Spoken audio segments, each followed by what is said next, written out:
हे friends, तो काफी quick review में बात करेंगे विदा में अच्छी फिल्म की, जिसका अगर नाम प्रोनाउंस थोड़ा गलत कर रहा हूँ तो उसके लिए सॉरी। लेकिन उससे हटकर फिल्म हिंदी में भी रिलीज होने वाली है, जो कि मुझे लगा कि असल में रिलीज हुई है। इसलिए जो खाली टाइम बचा था शाम के वक्त, उसमें यही सोचा था कि जाकर के फिल्म को एंजॉय करूंगा, भले से ही फिल्म रीमेक क्यों ना हो, वो बात दिमाग में रखकर। जिसकी अगर कहानी की बात करें तो कहानी जो हॉलीवुड वाली मूवी थी वो तो अपने शहर पर फोकस करते हुए आपको 90 के दशक का टाइम पीरियड दिखाती है, तो वहीं पर इस फिल्म पर कहानी के माध्यम से फोकस ऑब्वियसली दो कपल को ही लेकर के दिखाया गया है, जिन सब पर कहानी आने के लिए अपना अच्छा खासा टाइम उनकी लव स्टोरी वाले आर्क में देती है, ताकि हम इन कैरेक्टर्स और इनकी जो आने वाली जर्नी है उससे खुद को पूरी तरीके से कनेक्ट कर ले। क्योंकि शुरुआत का वो कहते हैं ना कि प्यार लोगों के बीच इतना ज्यादा स्पेशल होता है कि लोग चांद तारे तोड़ लाऊंगा वाला हिसाब होता है, लेकिन जैसे जैसे मैरिज में चीजें आगे बढ़ती निकल जाती है तो फिर एक दूसरे पर ध्यान ना देना, ये वाली सिचुएशन भी डेफिनेटली आपको इस फिल्म में देखने के लिए मिलती है, जो कि असल मायने में इस फिल्म के आगे आने वाले पेज को सेट कर रही है। तो फिर क्या, उसके बाद जब इस फिल्म की असल कहानी जो कि हॉलीवुड से उठा करके सीधे कॉपी और पेस्ट करने की जो कोशिश की गई है, जिस पर कहा यह भी जाता है कि अजीत को ये फिल्म बहुत ज्यादा पसंद थी, इसलिए वो चाहते थे कि इस फिल्म को रीमेक किया जाए या फिर प्रोड्यूसर के पैसे डुबाए जाए। खैर, तो अब उस जर्नी में ये लोग अजरबैजान के जो रास्ते से निकलते हैं, तो वहां पर उनकी मुलाकात अर्जुन सरजा के कैरेक्टर रक्षित, शायद यही नाम था, उससे होती है, और साथ ही साथ उसकी पार्टनर या फिर कह लो वाइफ दीपिका भी है, जिस रोल को रेगिना नाम की एक्ट्रेस ने प्ले किया है। और मुझे लगता है कि ये काफी अच्छा खासा सा डिसीजन था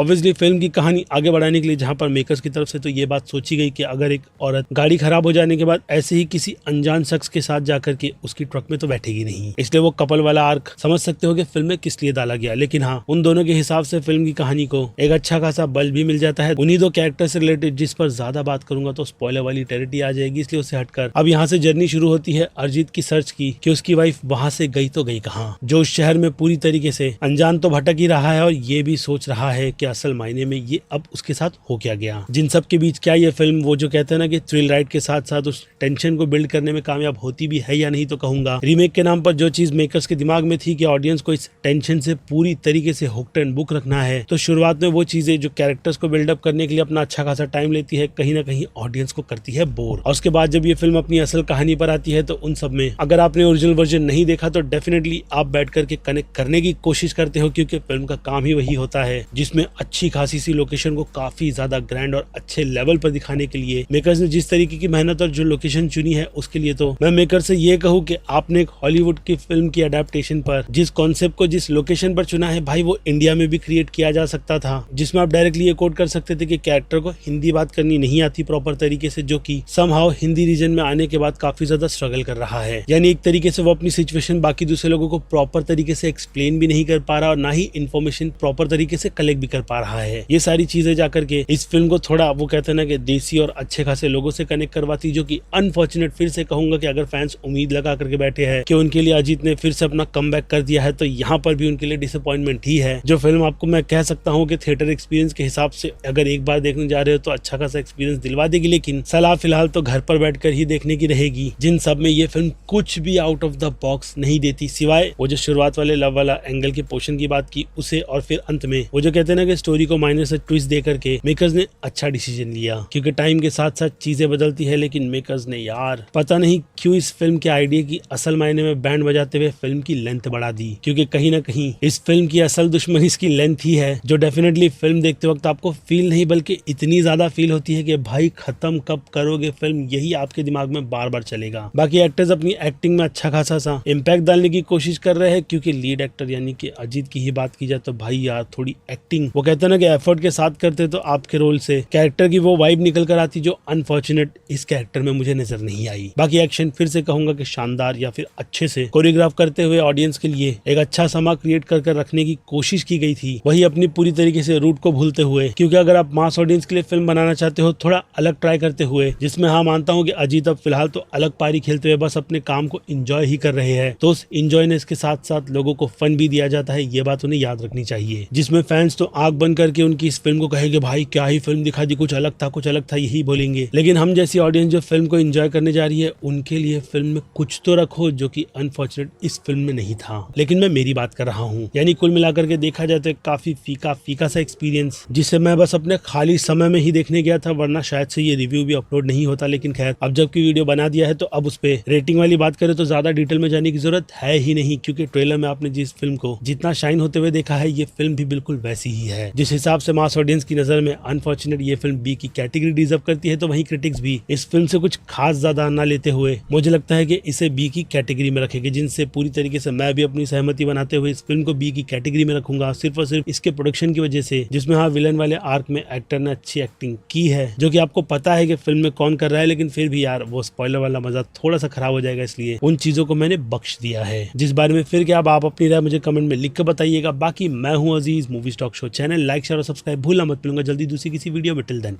बाय।